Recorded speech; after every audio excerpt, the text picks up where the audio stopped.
Madame, mademoiselle, monsieur, bienvenue à Metro News. Voici les principaux titres qui seront développés aujourd'hui. Le sous-comité des affaires étrangères canadiennes exhorte Ottawa à ne pas envoyer de troupes en Haïti. L'ancien diplomate américain Pierre-Antoine Louis fait remarquer que le Canada n'a pas d'obligation à intervenir en Haïti. L'ONG Plan International estime que les besoins humanitaires sont plus importants aujourd'hui en Haïti qu'à tout autre moment depuis 2010. Selon elle, le pays fait face à une crise sans précédent. Tenue ce vendredi de la 10e édition du Salon du droit autour du thème « La justice administrative et la reddition de comptes dans l'histoire d'Haïti ». L'initiateur de cette activité, Maître Patrick Laurent, s'est réjoui de la large participation en dépit du contexte d'insécurité.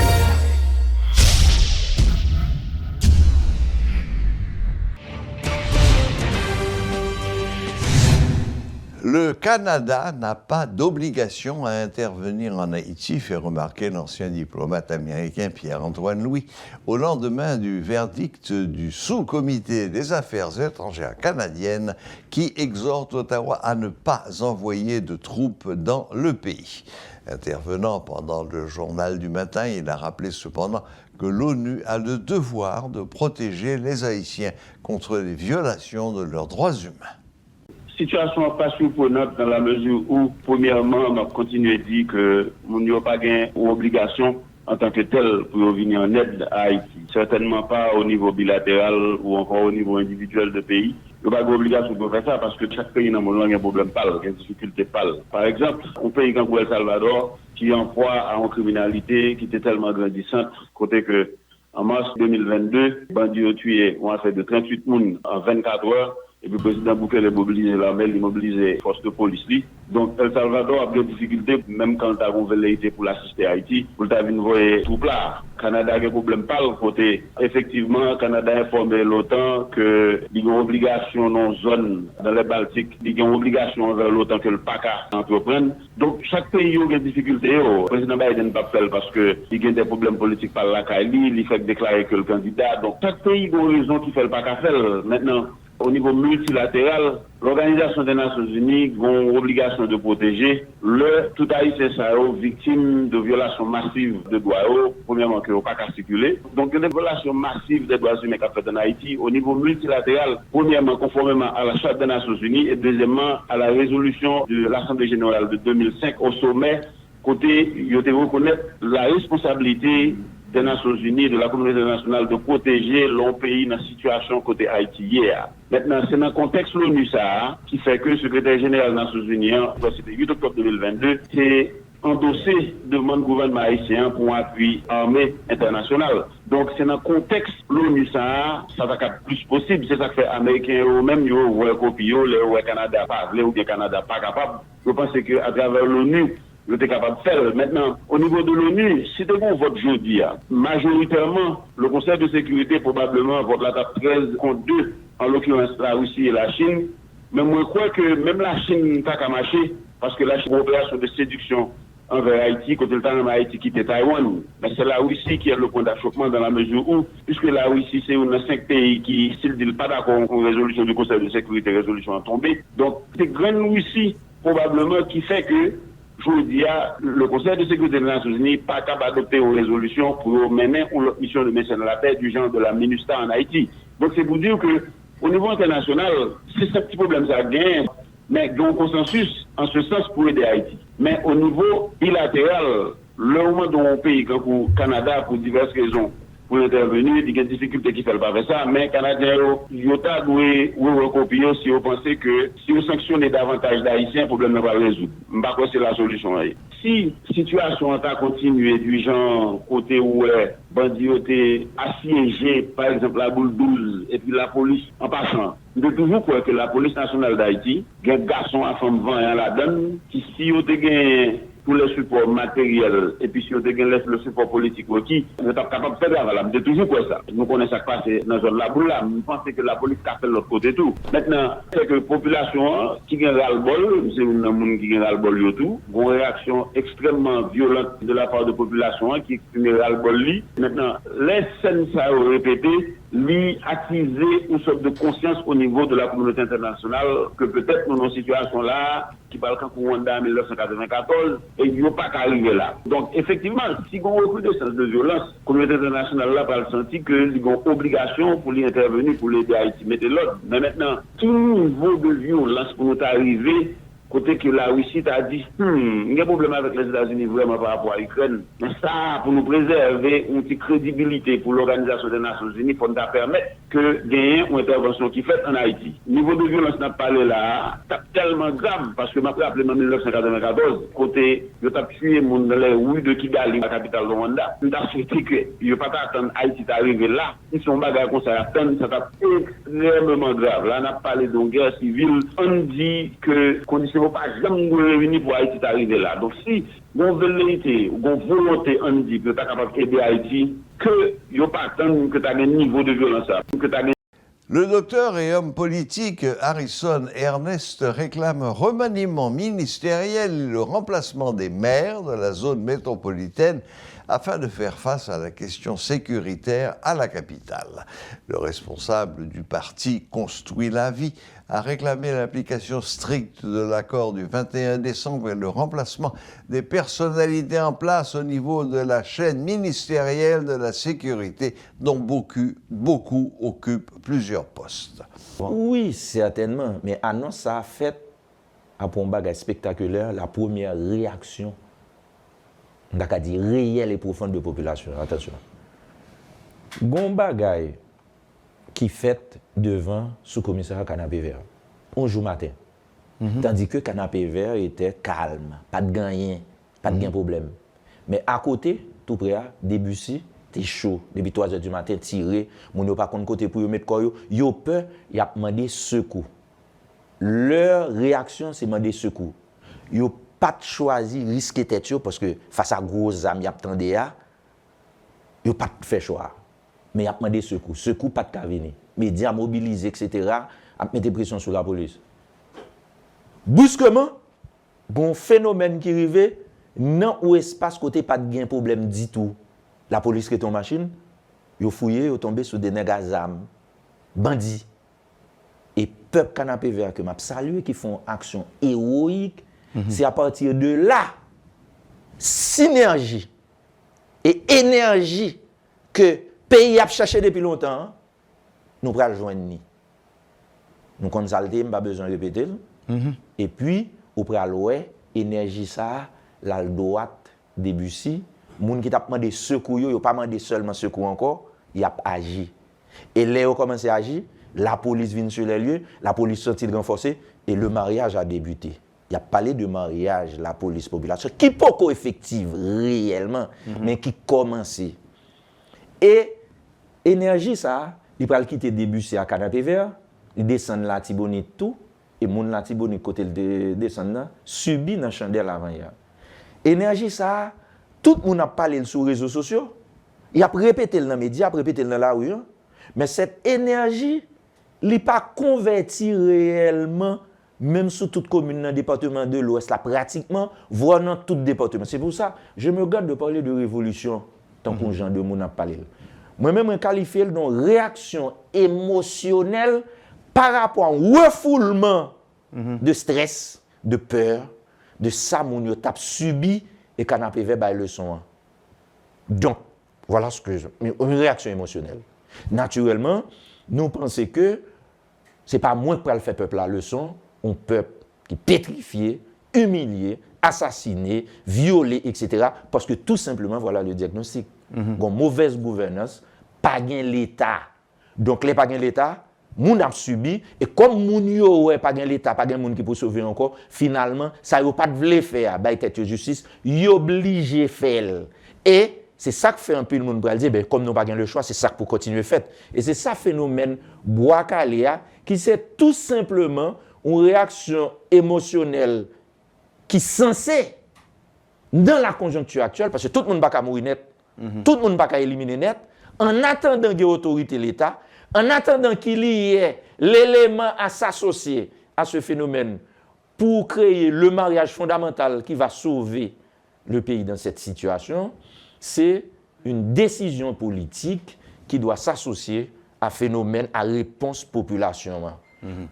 Quand une décision politique qui prend, à ce moment, l'État dit là, et l'elle dit là, l'a intervenu, et laisse la population en ouais, c'est vrai, et puis, le mariage a commencé, même j'ai commencé avec la police. Là. Et c'est quoi cette décision politique? Ça peut être à deux niveaux, une ou l'autre. Le premier élément, parce que au niveau du parti consulat et du faisceau de défense de l'accord du 21 décembre, nous sommes contre. Les besoins humanitaires sont plus importants aujourd'hui en Haïti qu'à tout autre moment depuis 2010. Plan international estime que le pays fait face à une crise sans précédent. L'organisation estime qu'une aide urgente est nécessaire pour sauver des vies. Dans un communiqué publié jeudi, la directrice nationale par intérim de Plan international, Daphné Deborde, a indiqué que les besoins humanitaires sont désormais plus importants qu'à tout autre moment depuis le tremblement de terre dévastateur de 2010. La 10e édition du Salon du droit s'est déroulée ce vendredi autour du thème « La justice administrative et la reddition de comptes dans l'histoire d'Haïti ». Le cabinet Pierre Laurent et Associés dresse un bilan positif de cette activité qui a réuni un nombre important des membres de la Basoche et des participants issus d'horizons divers malgré le contexte d'insécurité. Des conférences-débats, des auteurs en vente signature, entre autres, autant d'activités qui étaient réalisées lors de cette initiative dans la Cour supérieure des comptes et du contentieux administratif et le coordonnateur scientifique. Suivez ce reportage de Rudolph Pierre-Louis. La promotion de la culture du droit est nécessaire, sinon indispensable pour un véritable état de droit. Dans l'état actuel du droit positif haïtien, la communication de l'information juridique, l'accessibilité et l'intelligibilité de la loi demeurent problématiques. C'est dans ce contexte que depuis 2013, le cabinet Patrick Laurent et Associés, avec l'appui de ses partenaires dont la Chambre de conciliation et d'arbitrage d'Haïti, a initié le Salon du droit. Très inquiet et pour une décision organisée salon, surtout 2 semaines de cela, la zone a été attaquée. Et je pense que la réalisation de ce salon est un acte de foi et qui montrait que la jeunesse, étudiants, avocats et écoliers, ils ont soif qu'on ait ça, le monde de la Basoche a fait qui ça a présenté. Donc, ouais, on répond malgré la situation. Donc, ce qui veut dire que il est vivre ensemble, ciment vivre ensemble sur le droit. C'est un espace d'échange entre exposants et visiteurs venus d'horizons professionnels variés. Le Salon du droit reste et demeure l'espace idéal pour connaître le droit, le rôle des professionnels du droit, la diffusion de la connaissance et de l'information juridique, avoir une image des avocats, des notaires, des magistrats et des acteurs institutionnels tant privés que publics, opérant dans le domaine du droit et de la justice. L'un des objectifs du Salon du droit, c'est de promouvoir la culture juridique et sensibiliser le grand public sur l'importance et le rôle du droit, de la loi comme vecteur de développement de véritable état de droit. Le Salon poursuit des objectifs spécifiques, notamment permettre au grand public de découvrir le travail réalisé par des institutions publiques et privées dans le secteur du droit et de la justice.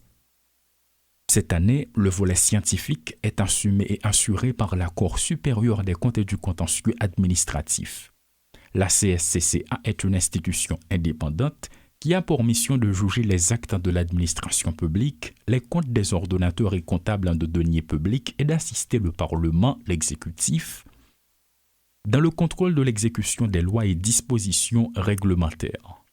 Comme c'est la Cour supérieure des comptes et du contentieux administratif, année ça a joué le rôle coordonnateur scientifique et qu'elle choisit thème ça pour mieux présenter le travail Cour des comptes.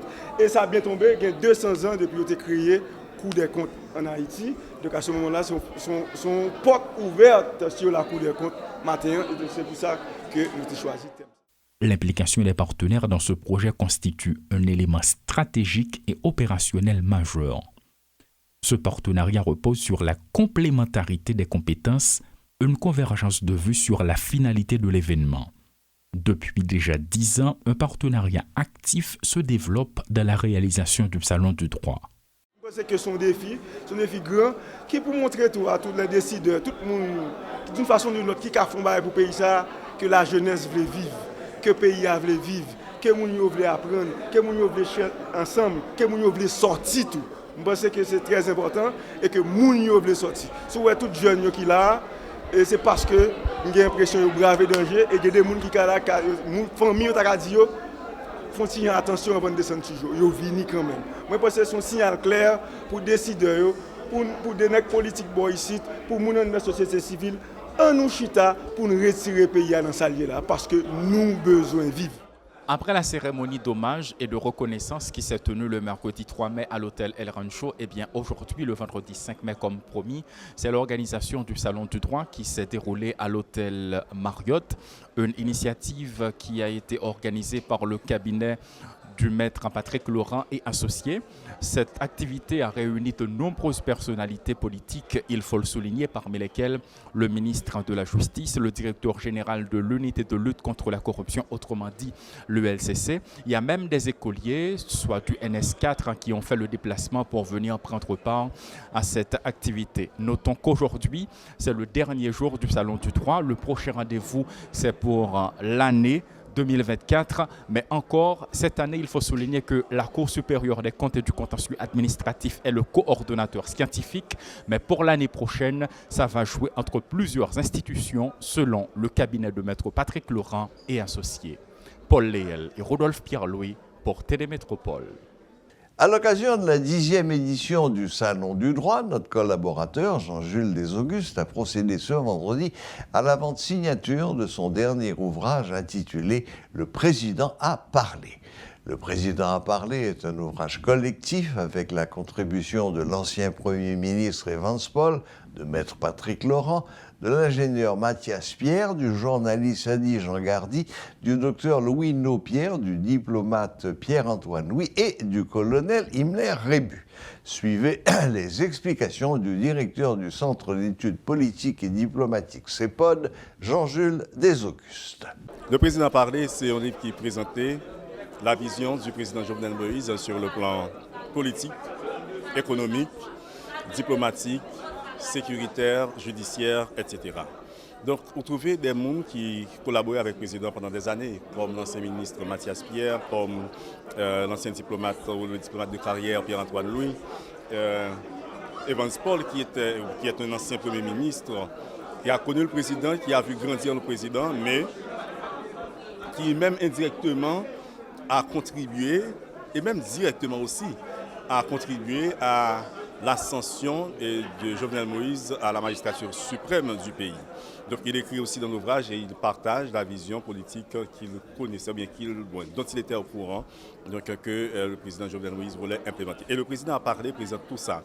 Il présente la vie, donc de la naissance à l'expérience jusqu'à la mort du président Jovenel Moïse, qui a vécu dans un pays particulier, Haïti, et qui est mort de façon particulière.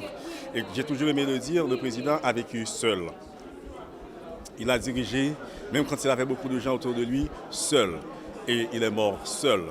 Donc sa mort, qui reste un mystère aujourd'hui, prouve que c'était quelqu'un qui dirigeait dans la solitude. Et quand j'ai dit seul, c'est comme un solitaire dans la foule. Et d'ailleurs, il le disait, c'est dur de prendre des décisions sans avoir personne à qui parler, sans avoir personne et qui vous oriente. Et le président Jovenel Moïse, que je côtoyais comme journaliste et que j'analyse aujourd'hui comme analyste de discours politique, institutionnel et médiatique, c'est quelqu'un qui reste debout et vivant dans la mémoire politique haïtienne.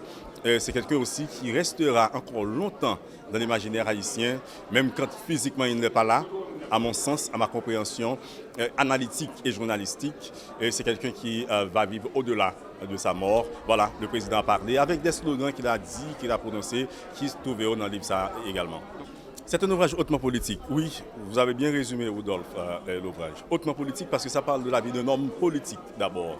Et ça parle des actions politiques. Ça parle aussi d'une vie politique. Ça parle d'une mort politique. Jovenel Moïse, un président qui a été assassiné, je dirais politiquement, avant même d'être assassiné physiquement.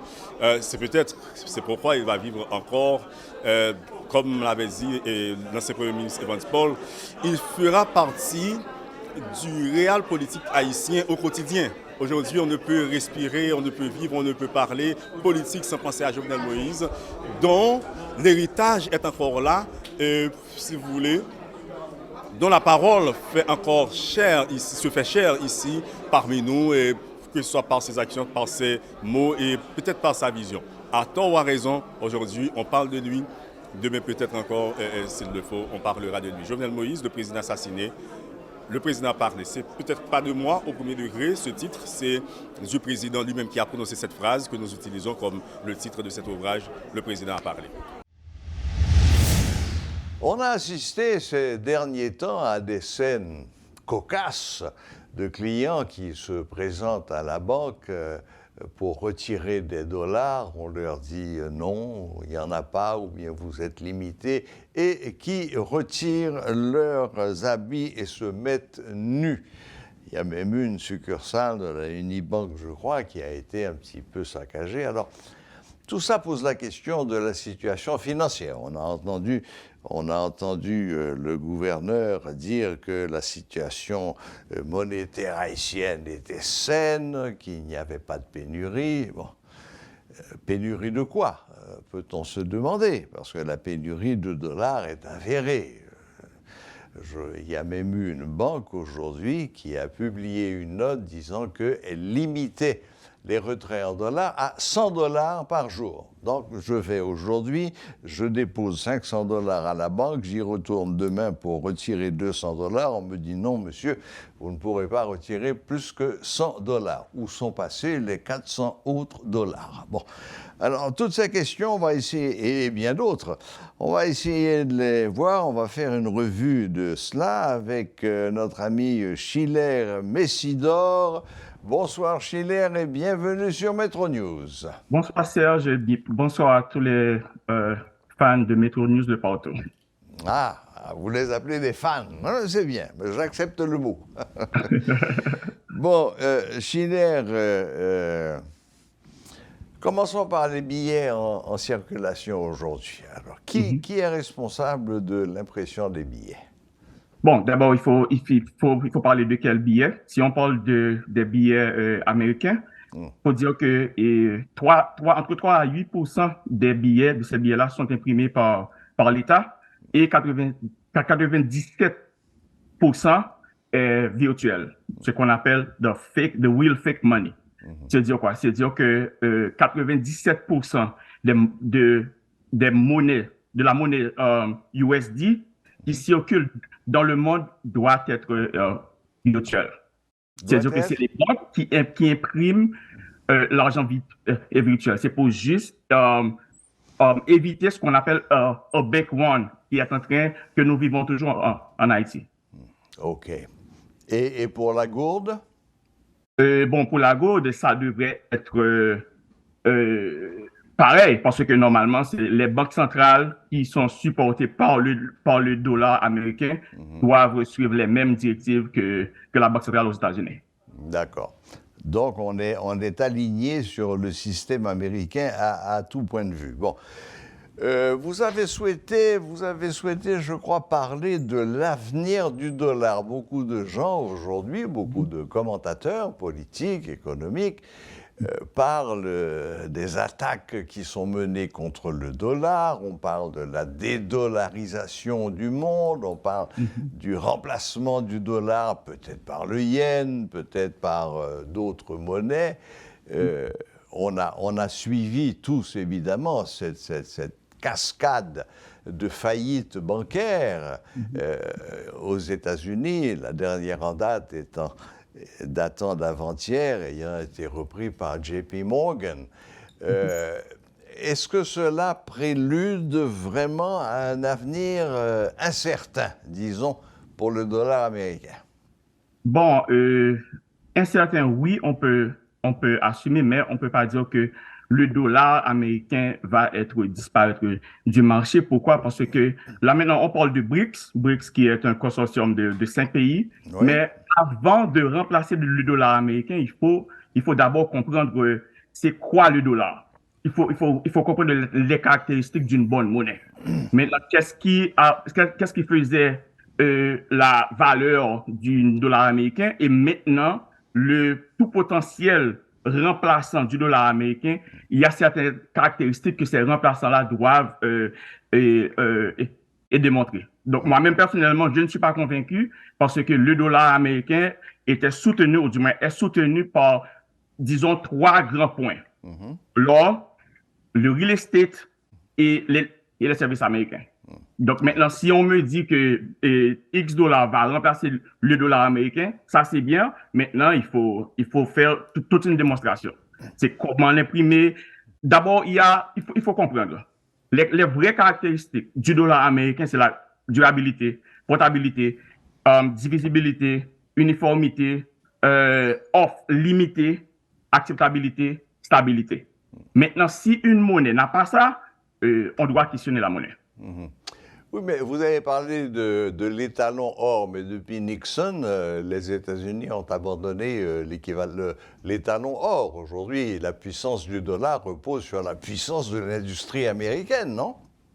Oui, mais c'est tacite. Alors, pourquoi? C'est parce que depuis 71, disons 70-71, les États-Unis, la Chine et la Russie accumulent beaucoup d'or. C'est-à-dire que même si de manière officielle, le dollar américain n'est plus soutenu par l'or, mais de manière officieuse, l'or est là comme alternative. Oui, et je suis sûr que les réserves de Fort Knox ne sont pas petites. Non, et c'est grand. Bien sûr. Bon, beaucoup de gens sont persuadés qu'une fois qu'on parle de crypto-monnaie, on parle de Bitcoin. Mais apparemment, c'est un peu plus compliqué que ça.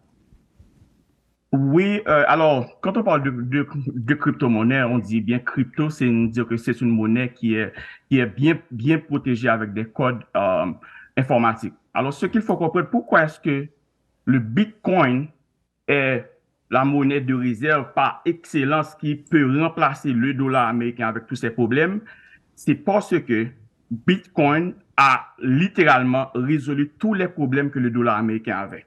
C'est-à-dire, par exemple, le dollar américain on peut détruire le dollar américain, ça peut s'effriter, on peut perdre le dollar américain et on peut imprimer le dollar américain de manière illimitée. Mais avec le Bitcoin, qui est le premier outil qui a été développé sur le blockchain. Alors, quand on dit blockchain, il faut voir blockchain comme l'équivalent de l'Internet. C'est-à-dire que blockchain, l'Internet. Maintenant, on parle de fiat qui est l'argent papier. Maintenant, Bitcoin. Bitcoin a résolu tous les problèmes.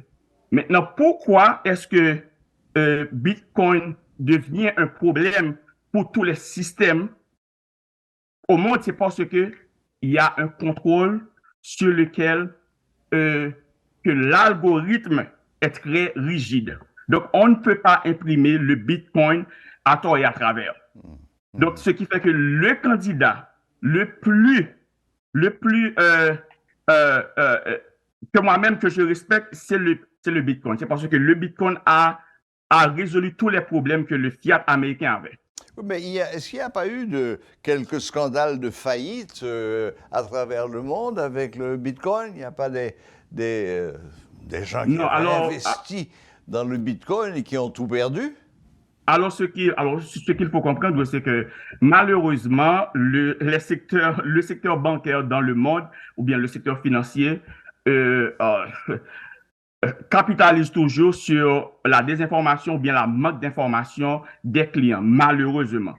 Étant donné qu'aux États-Unis, il y a plus de 330 millions d'utilisateurs, donc ça veut dire que, bon, ils peuvent être en retard, bon, c'est pas grave. Mais dans un pays comme Haïti, moins de 15 millions de clients, ça peut faire mal. Maintenant, ce qui arrive, c'est que, premièrement, le citoyen de tous les jours ne comprend même pas le dynamisme de l'impression de l'argent. C'est-à-dire que comment est-ce que le dollar américain est produit. Maintenant, on vient avec une alternative qui est le Bitcoin. Si on ne comprend pas le fiat, comment va-t-on comprendre une monnaie encryptée, une monnaie électronique? Donc, c'est pour cette raison qu'il y a pléthore de plateformes sur lesquelles les gens, quote unquote, vendent du cryptocurrency, vendent du Bitcoin. Mais ça n'a rien à voir avec la nature et l'essence du Bitcoin. C'est de préférence, malheureusement, et comme toujours, il n'y a pas assez d'informations et les gens se laissent en enquête, malheureusement. Si je vous suis bien, Monsieur Bessidor, il existe donc plusieurs types de crypto-monnaies. Je rappelle que avec la racine grecque, crypto-monnaie veut dire monnaie secrète, monnaie cachée. Hein, c'est ça le sens de crypto. Oui, et il faut bien comprendre, en ce qui nous concerne, en ce qui concerne le fiat, qui est l'argent basé sur la confiance aujourd'hui, qui n'est plus soutenu par l'or et qui est imprimé, dont uniquement 3% est imprimé par l'État et les 97% sont créés par les banques privées. Le Bitcoin est l'équivalent qui résout ces problèmes. Donc maintenant, pourquoi est-ce que il y a plusieurs cryptocurrencies? Donc c'est pour cette raison, lorsqu'on vous offre ou lorsqu'on vous propose d'acheter des cryptocurrencies, il faut comprendre quel est le problème que ce cryptocurrency est censé résoudre. Maintenant, en ce qui nous concerne, le dollar américain en Bitcoin a résolu le problème du dollar américain. Maintenant, s'il y a d'autres services, s'il y a d'autres cryptocurrencies, il faut comprendre qu'est-ce que le cryptocurrency fait, comment est-ce qu'on imprime, et il faut faire ce qu'on appelle un audit sur la production du crypto. Mais si on ne fait pas ça, vous êtes à votre risque et péril. Et malheureusement, il y a beaucoup et même trop de gens qui souffrent de ça. Parce qu'il y a beaucoup d'imposteurs et c'est flou, malheureusement. C'est très malheureux. Ah, tout cela n'est pas fait pour nous rassurer, ce que vous nous dites là, M. Méchidor. Bon, revenons un petit peu en Haïti. Qu'est-ce qui se passe avec...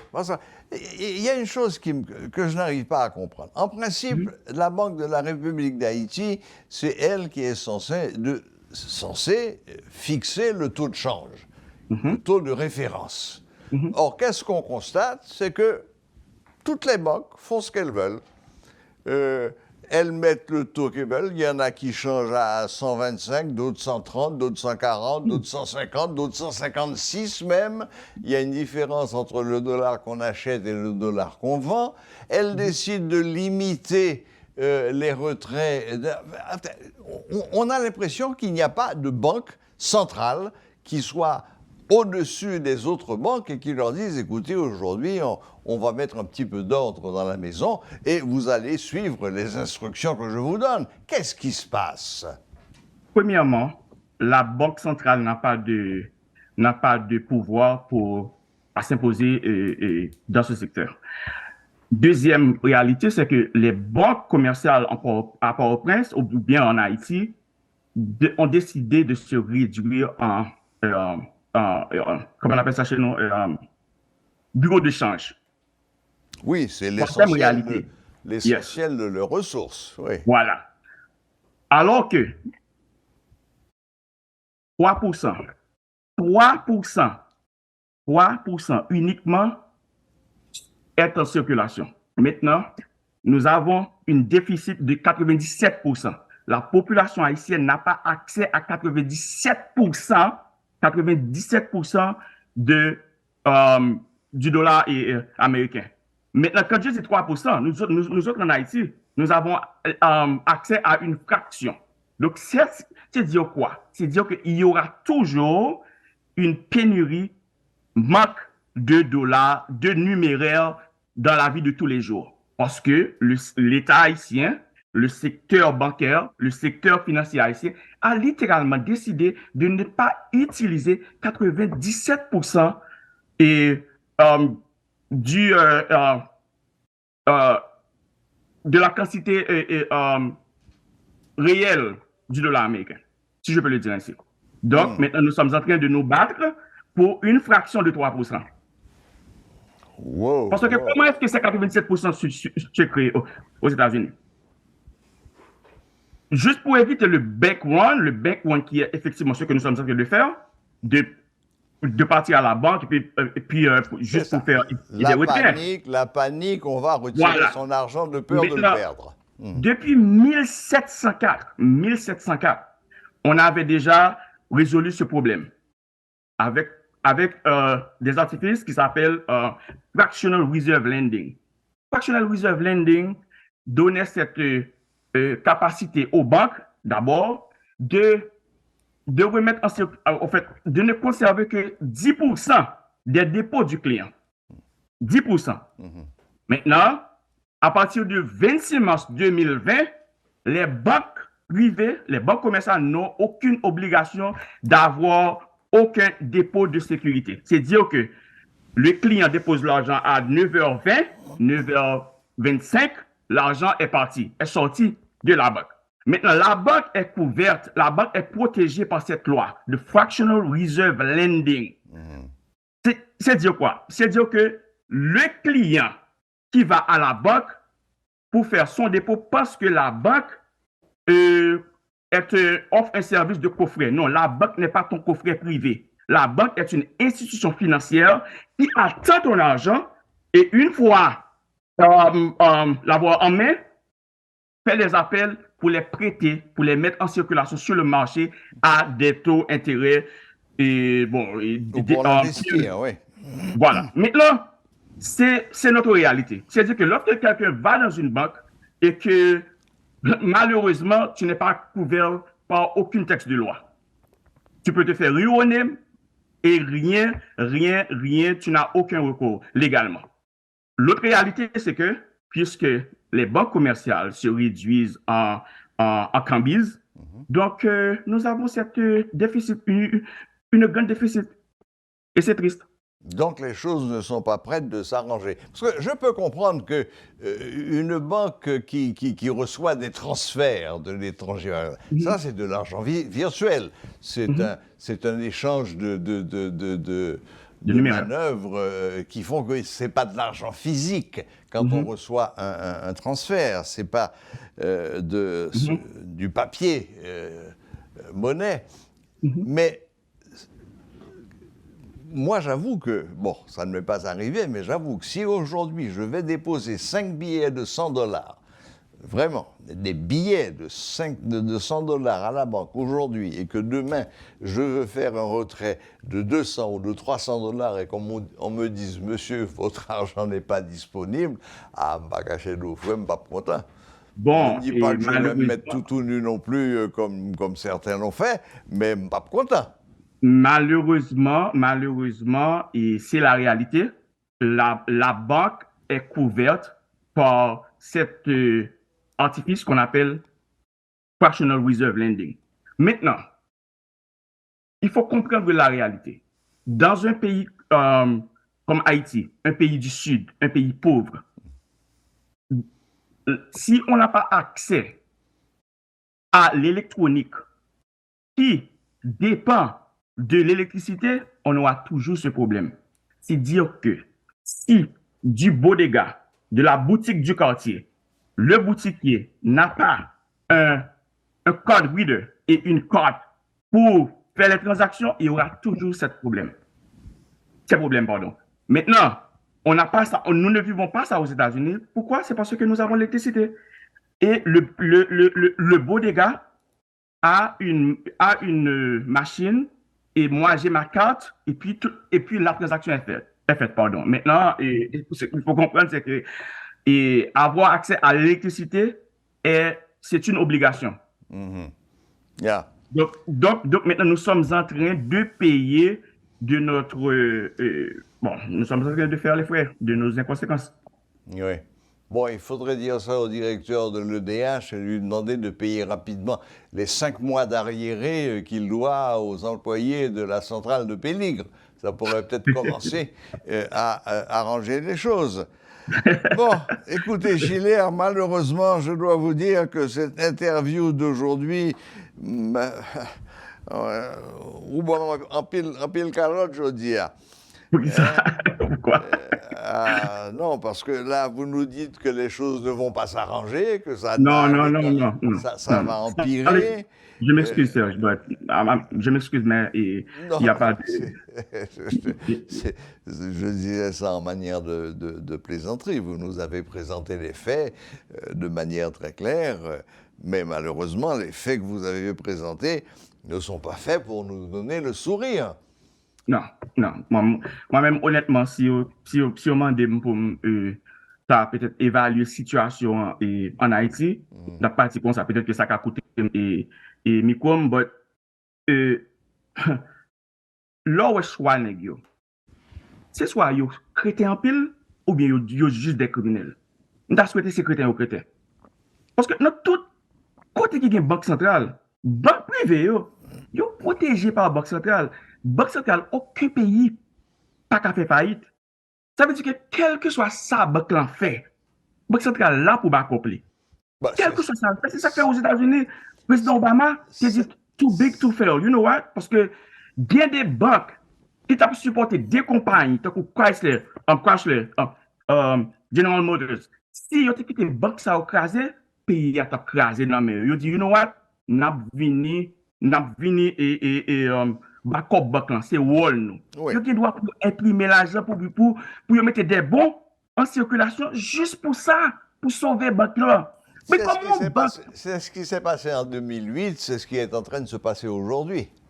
Oui, mais maintenant, ce qu'il faut comprendre, c'est que nous qui artifices, nous qui outils ça là, nous.